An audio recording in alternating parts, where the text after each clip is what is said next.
And they were, I hope you don't mind. Yeah, that's fine. When you wanted, records with artists, new magazines, everything is very hard to come by. So with internet, you have everything. And I guess it's the same all over the world, that you have all the music you would like and all the movies just very easily available. So I guess that's something that's changing, not only in Norway, but all over the world. And I think, as Ola mentioned, that they don't dub movies here. They have subtitles, so everybody can hear English and get used to understanding it more.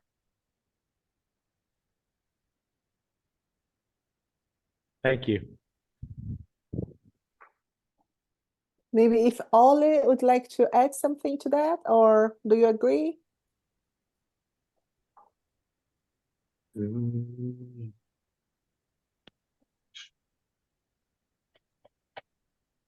You're muted.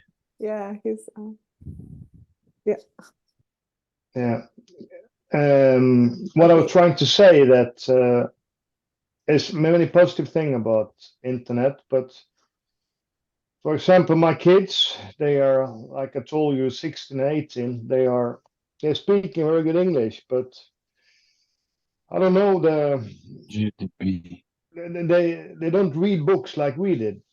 They teach, they have a other way to learn English. So I think a mixture of how we were learning English and how they're learning now is maybe the future. Yeah, I think there's a very good point there, like how the new generation is learning, not just another language, but how they are learning nowadays. It's completely different from the way you used to learn. Also, like how they type and they make abbreviations about everything. Yeah, things are changing. Yeah, they can.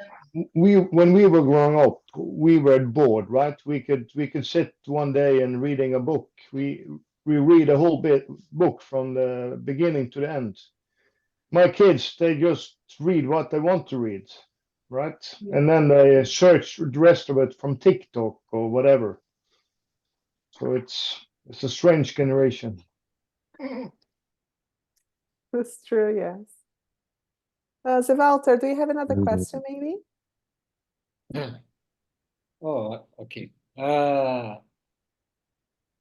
I lost the beginning, but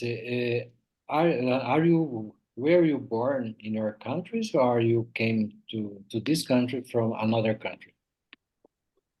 Charlotte. Oh yes, as Simone mentioned, I am originally from Sweden. I was born in Stockholm and grew up in a suburb outside of the city.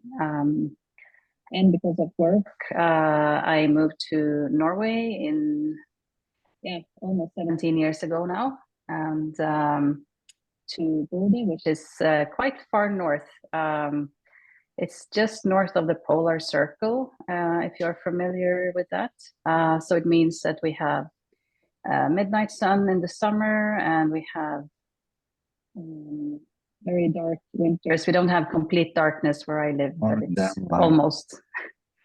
So yeah, I was not planning to stay here for so long, but my partner and my I would say boyfriend, but we are not married. I met him, and then yes, my better half or worse half, I don't know.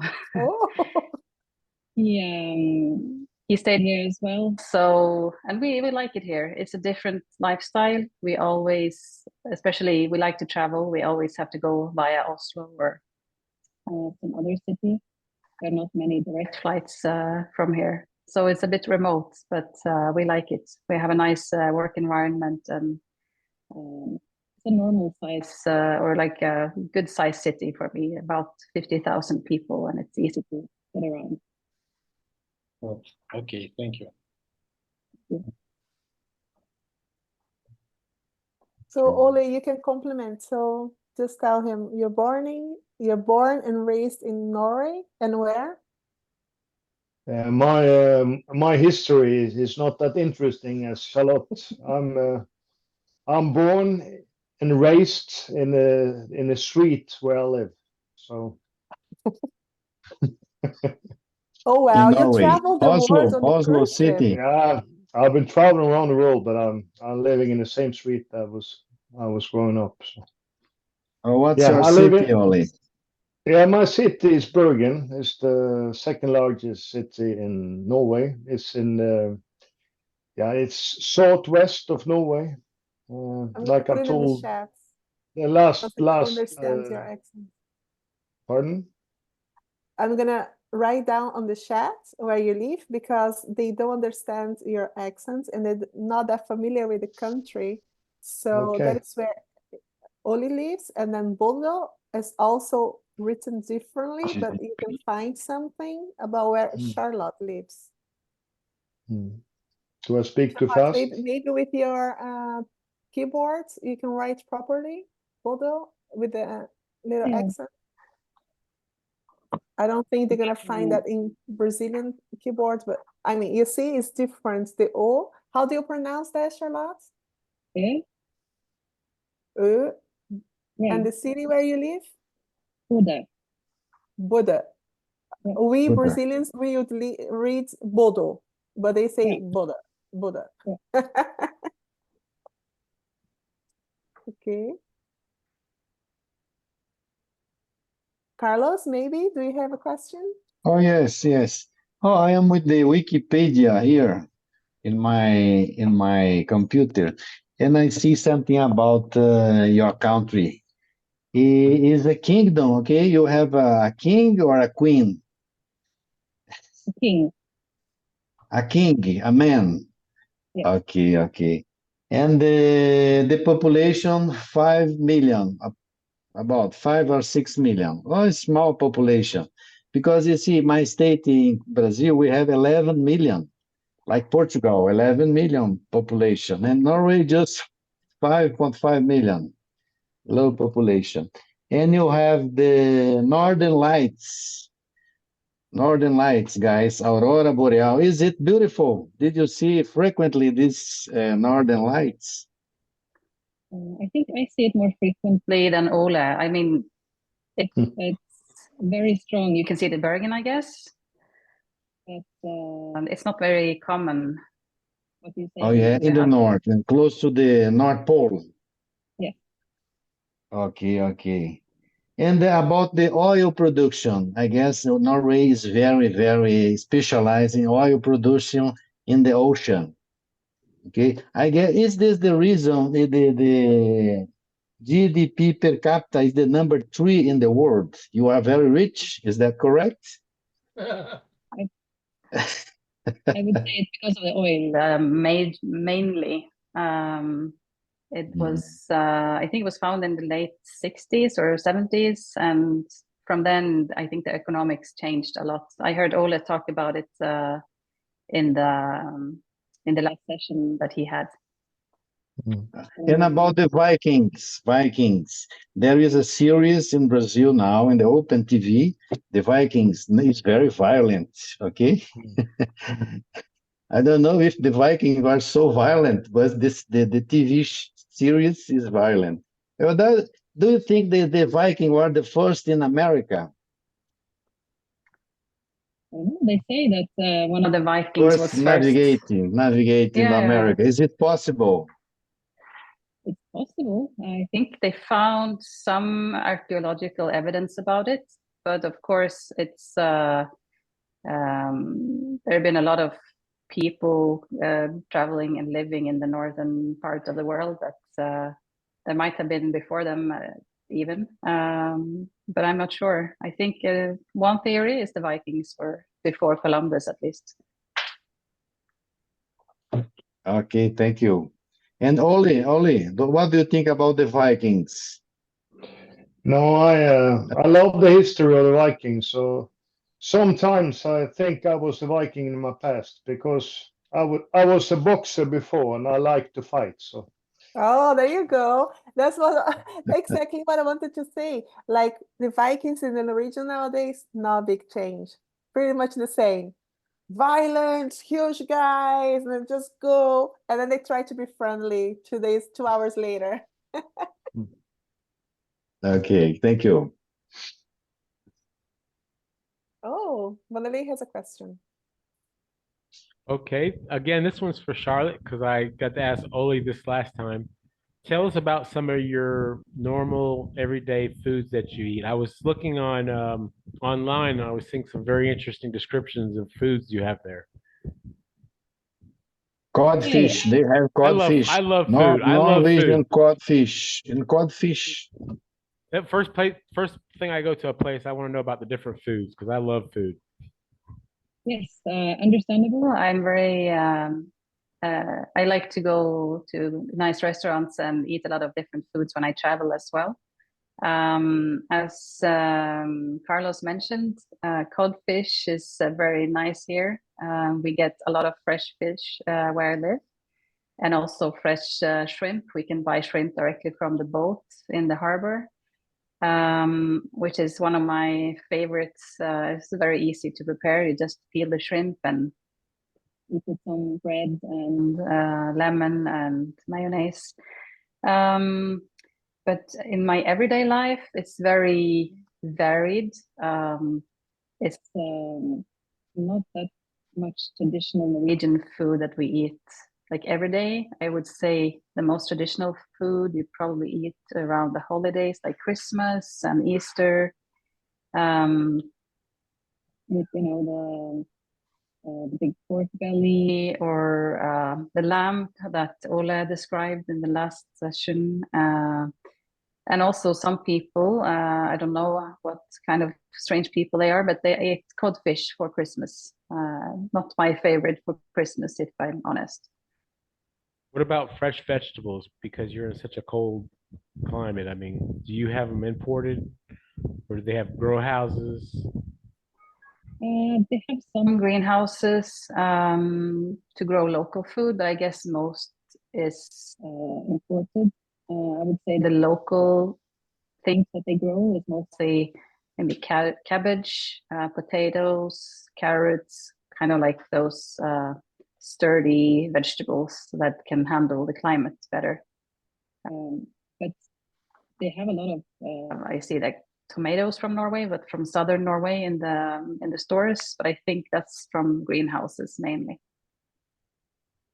Charlotte, when I was there visiting you, it's 8 years. It's been 8 years, I think. Yeah, I was there in 2016. I remember going to the stores and they have lots of fish as snacks. Well, we don't have here in Belgium. So when you go to a store, like a supermarket or a little store, they have snacks, like dry fish, or they have all these weird things. Fish. And I remember that for the first time in my life, I ate whale meat when I was in Norway. I've never eaten whale meat anywhere else. What's So it I taste think like? it's really salty and it was a little bit rough, like not that small. How do you say it? Like soft. It was hard. It's a little bit tough to chew, I guess. And I think the taste is a bit like irony. Yeah, that was really, really salty. Yeah, it's not my favorite. They say some whale tastes more like fish liver oil or something if it's not prepared correctly. So yeah, I've eaten it, but I wouldn't choose to eat it if I had a choice. You would suggest that to someone. Yeah, I mean, try it. It's interesting, but I wouldn't eat it too often.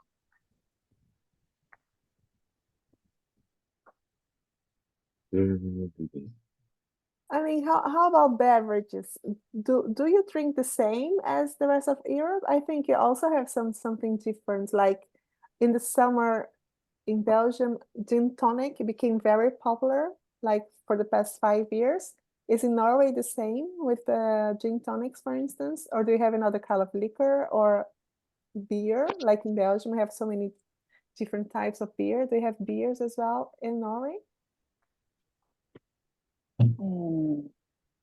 I can try to answer, and then Ola can complement if there's anything Yeah. that I'm forgetting. The last few years, it's been really popular with like microbreweries that they make a lot of different beers. I remember when I visited Simone and her husband in Belgium, they had so many different kinds of beers. And that was, I don't know, 15, 20 years ago. And now it's almost the same here, that you have a lot of different choices. So it's really changed the last 10 years, I think. And of course, special, I would say, Norwegian liquor is aquavit. It's maybe not something you could have in a drink for the summer, but it's a traditional, like, hard liquor, a bit like vodka, but with some herbs and spices, I think. And of course, gin tonics, we've had those since I remember my parents used to make gin and tonic, so it's been around for a while. Oh, okay. Ole, is your camera not working, or you just shut it down? Ole? I don't know. Can you hear me? Yes, we can hear you, but we cannot see you anymore. I don't know what happened with my camera. Yeah, I'm here. Can you say something about the beverages in Norway then? Yeah, it's like Charlotte says, people are my parents' generation. They were drinking a lot of vodka and gin tonic, and the younger generation they drink more like micro beers produced by themselves.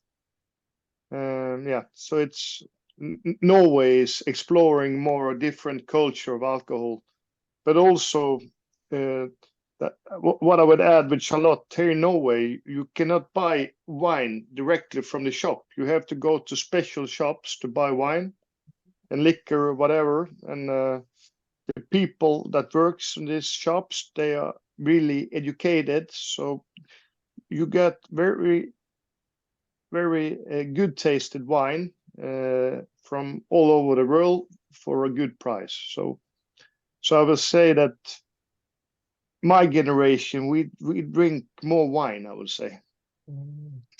I agree. But do you think, like, with the beer situation, is to surprise the price because it's really high, so people are producing themselves in order to not pay that much? Because I heard it's really expensive in Norway to go out, for instance. No, I think people are producing beer because they have opened their eyes for different brands. Okay. I think, but of course it's expensive. This. Okay. Ludmila, maybe. Oh, Carlos has a question. Okay. Oh, I see the map. I see the map of Norway. You are almost in the North Pole. Okay. I imagine it's not so hot. You usually go to the beach in the summer, for instance, to Italy or Spain or Portugal, or the Norwegians, they have beach houses in the south or in the Caribbean or in, I don't know where, beach houses. I wish I had a beach house in the Caribbean, but unfortunately, no. I know people in the south, they might have smaller houses to go to the sea or to the beach.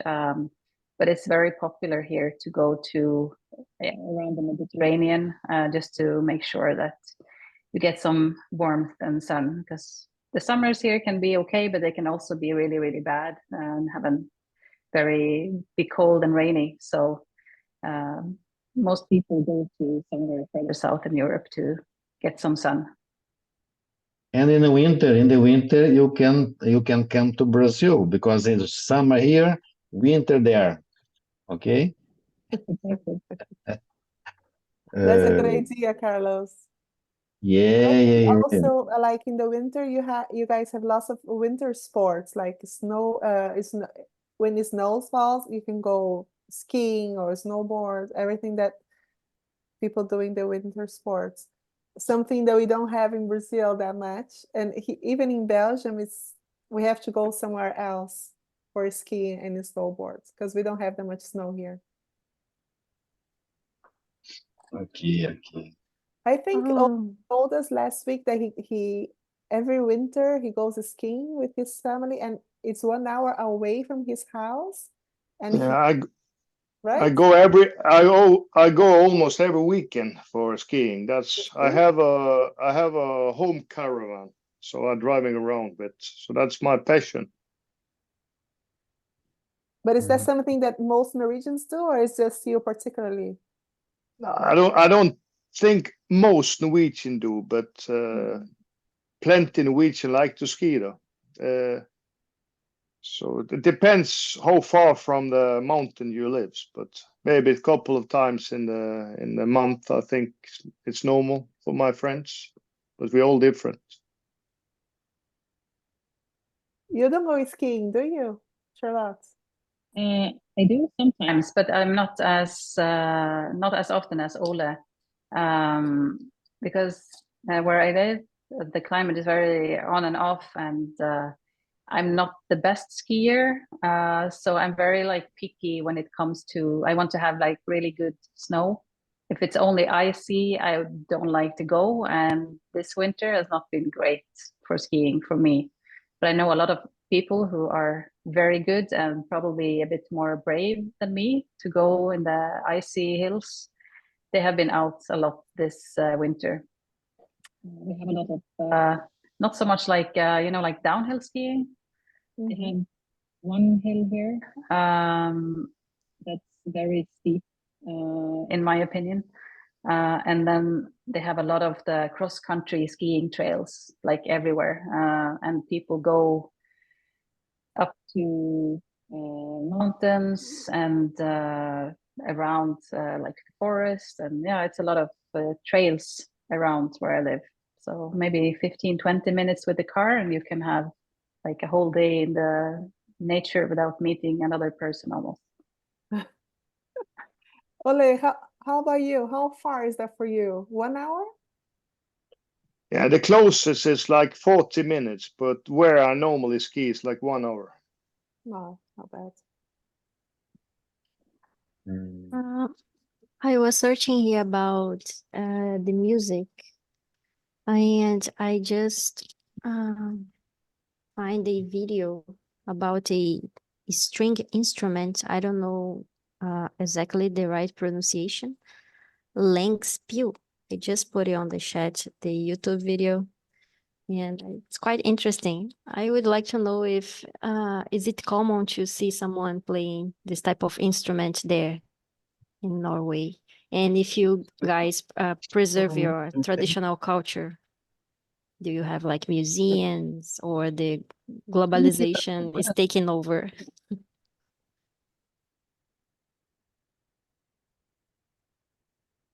Oh yeah, I've never seen that instrument before. Oh my So gosh. maybe that answers your questions. Have you seen it, Ola? No, I'm sorry, never. That's Oh new my for me. gosh, you guys are bad patriots. Oh my God. Okay, no problem. Yeah, and the other question, do you guys have problems with birth rates, like people aging population, and the youngsters not wanting to have kids anymore? Is it a big problem there? How is it? Yeah, if I can start this one as well and see if Ola has anything to add. I think, as in a lot of places in Europe, they have this problem. I think Norway is not the worst one, but they definitely have a problem with aging population. And it's been a lot of that in the news lately, that they want to raise the retirement age because they can't afford to have all the people. People get older and older these days. I would say the normal retirement age has been 65 years mostly, but people nowadays, they are older and live longer and are healthy and could possibly work maybe 5 to 10 years more. And yeah, we'll see. They say that they have to keep raising the retirement age gradually just to compensate for for the older population, as you say.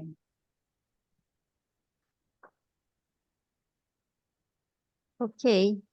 And also, if you guys have problems with, I don't know, people from abroad going to live there, I don't know, like immigrants, or it's quite okay, like Norwegians deal well with immigrants or not? How is it? If Ole wants to try this one first, and Oh, he's moved. I can try to explain my thoughts. If I understand your question, was it how Norway deal with immigrants? Is that your question? Yes. Yeah. Yeah. I think compared to other countries, for example, from where Charlotte come from, Sweden, so I think we have deal with immigrants very well.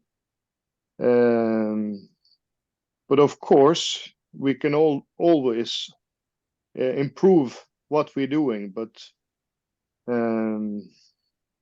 yeah, I think we have success. They in general compared to neighbor countries.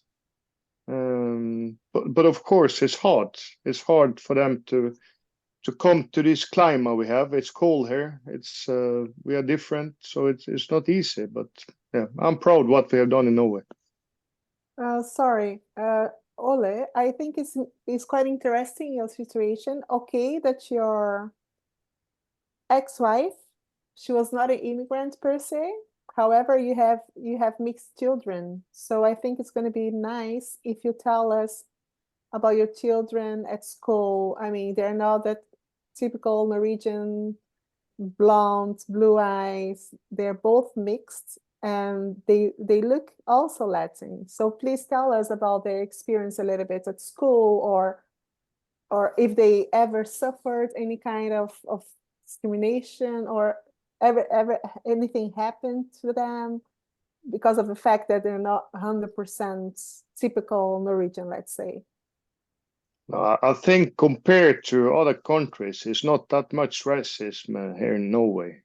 For my kids, it's like they are equal to the rest of them.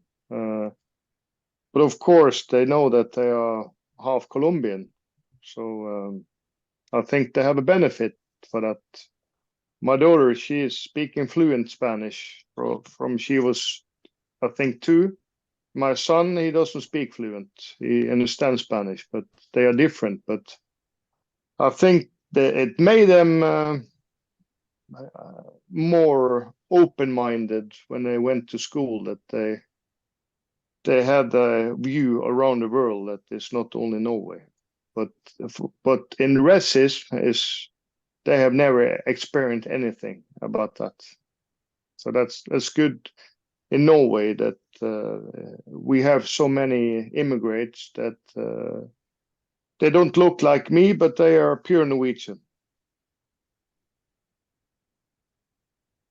Has anybody ever said like, "Oh, is that are they your children, or did you adopt them or anything?" Never heard anything like that?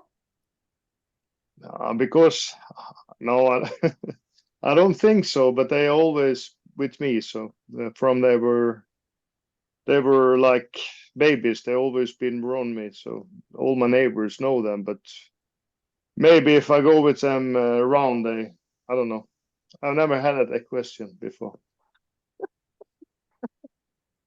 Oh well, yeah, my situation is a little bit different, and I have that, but maybe because my children are completely different. I have like a dark skinned daughter, like Brazilian like me, and I have a Dutch daughter, like light skinned, blue eyes, blonde, with like my husband. And people find it very strange. So here and there, I still get those questions. And the girls, when they are together, most of the people, they cannot believe that they are sisters. So sometimes they come to me, they say, Mom, we have to come. They don't believe we are sisters. Come tell them. Tell them that we are really fully sisters. So I don't call it racist, but it is something different, and people are curious. And sometimes, even if they don't mean it, they can be a little bit rush or even mean. You know what I mean? Because they're still, I mean, now they are almost teenagers, but when they were little, it's not that they were scared, but they were just like, why they don't believe us? We are sisters, like, you know, full blood. But it was hard for some to, because they've never seen anything like that before. So just like, no way, you're sisters. You know what I mean? So like my situation is completely different than yours. But yeah, it happens. Like, because your children, they are mixed. Okay, they don't look exactly like you. They don't look exactly like your ex-wife. Maybe that's the reason why you don't get those questions. But for us, we tried, but we didn't get a mix out of them. So maybe that's why. Anyhow, Carlos, maybe you'd like to ask some more questions? Oh, yeah. I see here the website of the Norwegian Embassy in Brazil. And the news is Norwegian investment in Brazil reached $7.3 billion. No. Very good for us. And there is something called Fundo Amazônia, Amazonian Fund. I guess it's Germany and Norway, they put money in the Amazon as a compensation for the global warming, global changing, climate changing. Okay, I guess Norway, there is a good contribution to Amazon, okay, Ludmila, for the protection of the environment, the trees. Okay, maybe Amazon in 50 years, we don't have Amazon anymore. If the level of cutting the trees is the same as today, people love the barbecue, but sometimes the meat comes from the Amazon. They cut the tree and put the cattle.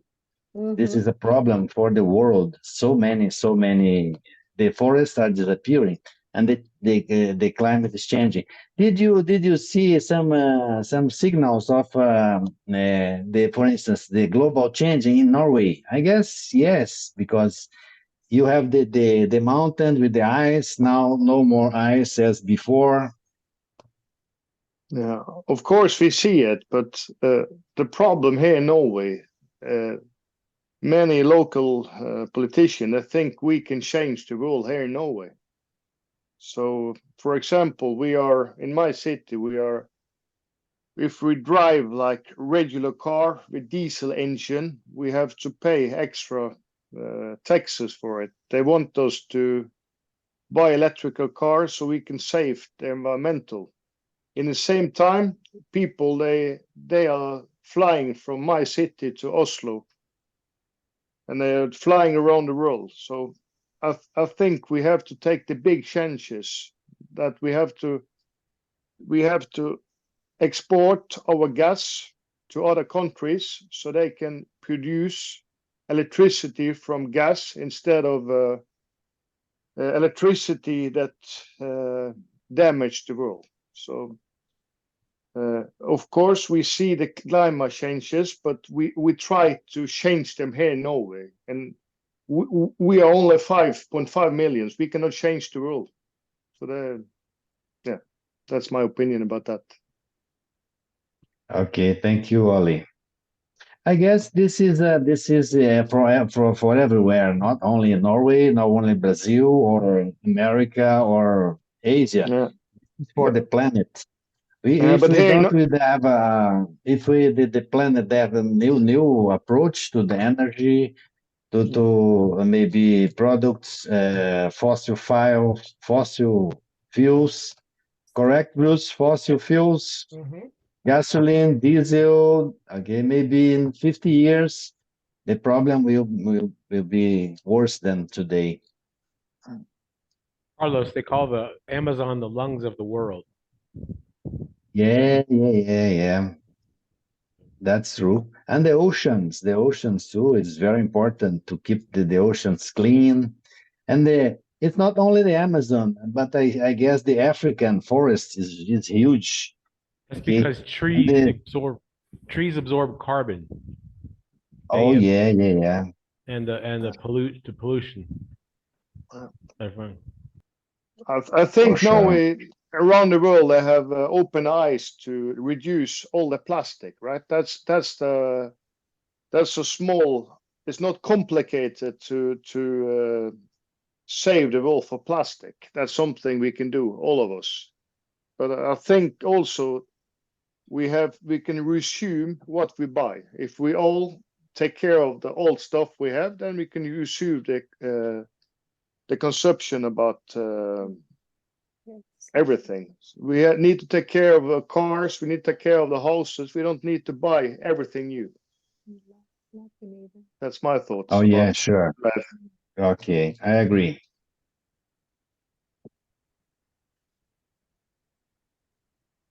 That's something that might be interesting about Norway, because I think they are in the top of the world of recycling plastic bottles and aluminium cans and stuff like that. Because they have this system that when you buy, say, Coca-Cola in a plastic bottle in the store, you automatically pay a couple of extra kroner, which is like $0.2 or something. And then you have to return it to the store and you get the money back.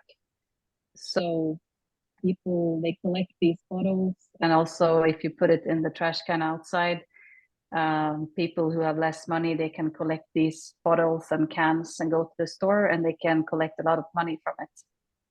And there's also like a lottery, so you can win 1 million kroner if you're lucky, and you can you can choose to give that money to charity in the store, and you are automatically in the lottery to win a lot of money. So it works. They recycle almost, I think it's 98 or 99% of the plastic bottles. Oh, Wow, very good, very good. Charlotte, what a lecture, huh? Charlotte, what a lecture. That's a very, very interesting information. I think the Belgium, they try to do the same, like the straws. Do you know, guys, you know what a straw is, right? Carlos? Canudinhos. Yes, anyhow, Canudinhos. so here we are not allowed to have plastic straws anymore. So it really sucks when you have this paper straws or even the metallic. They're really awful, but it's still we have to use them because, like, especially for the children, they have these drinks. They have really tiny, really small, like paper straw, and they cannot make a hole to drink it because they're not strong enough. So it sucks. But anyhow, even with that, we are doing this. Belgium, I think, everywhere. Bruce, would like to say something else? Yeah, Brazil is the same way, but I think they're exhausting their supply instead of throwing them away. And then it's going to be transitioned in. There are some places that already use, it's like a paper straw, but it's durable to a point. When it gets wet, it starts to get, soft. Yeah, there you go. But I think in Brazil, they should be able to use from this, even from sugarcane trees, they can make really nice straws, like with wood, maybe. Yeah, it's possible. Right? Yeah. I think something like that could be. Oh, we have an idea. We can work together to do something like that. Oh, I see. They don't have that yet in Brazil. I just gave you guys an idea. Please don't steal it. Don't steal it. Anyhow, guys, it's been a lovely conversation. I think we have to thank Ole and Charlotte once again for being here with us. Thank you. I'm really, I think I'm positive already that they will be back. I think next time we can sit together and try to do a little bit different with them, that they would be asking you guys the questions, that they can also get some more information about Brazil somehow, or that they hear you speak as much as you guys heard them. I think that can be a good idea as well. So we're gonna, I'll be in touch with them to see where we can do that, and also try to bring the same people that already know them on board again, so that we don't have to repeat all the information. Like now, I think you guys met both. Some people met Charlotte Saturday, some people met Oli last week. So that's the reason why we can repeat this. However, it would also be nice if they were on the other side of the platform as well, that they can ask questions and get to know you and Brazil even better. All right, so we're gonna have to wrap it up for tonight, but we'll be back, right? Thank you so much, all of you, for being here with us, with me, with Bruce. And Saturday is again at 9 a.m. We are going to go to South Africa. Okay?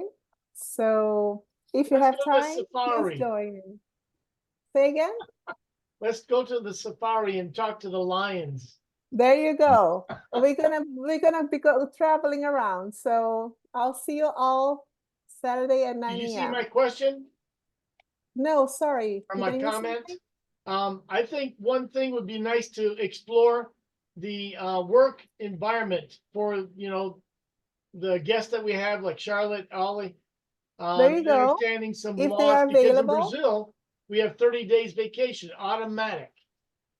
Yes, so maybe next time we can be Yeah. more like, we can say, okay, let's talk more about specific topics, so we Mhm. don't have to go about many different things. We can go specific 1 hour talking about a topic. Yeah, That's a but good good idea, job, you Bruce. guys. Ludmilla, Carlos, Charlotte, Ollie, and you too, Vandelay. Okay, thank you so much. You all Thank have a you, great guys. night. Thank you. Bye-bye. Thank Bye-bye. you. Bye bye. Thank you. Thank you.